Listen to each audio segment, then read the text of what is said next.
Passport एक travel document है, कोई सिटीजनशिप का आधार नहीं है। ऐसा मैं नहीं कह रही हूँ, ऐसा एमईए ने कहा है, मिनिस्ट्री ऑफ एक्सटर्नल अफेयर्स ने। तो जैसे आप देख सकते हो, पासपोर्ट सेवा दिवस का 14th एडिशन था जिसका सेलिब्रेशन हो रहा था, उस टाइम पर कहा गया passport just a travel document not a citizenship proof. ठीक है, अब ये बात सुनते ही बड़ी उथल पुथल मच गई, बड़ी बात थी भी। बेसिकली प्रॉब्लम क्या है, सरकार का ये कहना है कि आप पासपोर्ट को लेकर ट्रैवल कर सकते हो, कहीं आ सकते हो, कहीं जा सकते हो, लेकिन आप इसके आधार पर ये कहो कि आप एक भारतीय नागरिक हो, ये कहना नहीं सही है, क्योंकि एक सिटीजनशिप का कोई प्रूफ नहीं है, ट्रैवल डॉक्यूमेंट है जो कहीं बाहर आपकी इंडियन नेशनैलिटी को प्रूव करता है या आप जिसके आधार पर आना जाना आसान करते हो। तो फिर बात आती है, तो फिर सिटीजनशिप प्रूफ है क्या? ऐसा कोई एक सिंगल डॉक्यूमेंट नहीं है हमारे देश में जो आपको प्रूव करे कि आप इंडियन सिटीजन हो। कुछ आधार पर दिए जाते हैं, जैसे कि बर्थ के आधार पर हो गया, डिसेंट के आधार पर हो गया, रजिस्ट्रेशन हो गया, कोई शादी करके लाया, वो 7 साल यहाँ रह लिया हमारे देश में तो वो हो गए।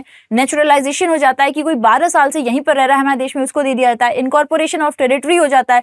तो ये कुछ आधार होते हैं, लेकिन क्या कोई एक सिंगल डॉक्यूमेंट है जो प्रूफ कर दे? नहीं, ये नहीं है। और इसी बात पे इतना ज्यादा, तब से आप कह सकते हो कि इतनी ज्यादा कॉन्टिन्यूअस हम लोग देख रहे हैं, न्यूज आ रही है, खबरें आ रही है। खैर जो भी हो, अब आप सभी लोग मुझे ये बताएंगे कि पासपोर्ट सेवा दिवस को मनाते कब है, और ऐसी बहुत सारी न्यूज को डीप और डिटेल में डिस्कस करना है तो जुड़ो मेरे साथ करंट अफेयर्स के सेशन में 6:30 AM ओनली ऑन बैंकिंग वाला यूट्यूब चैनल।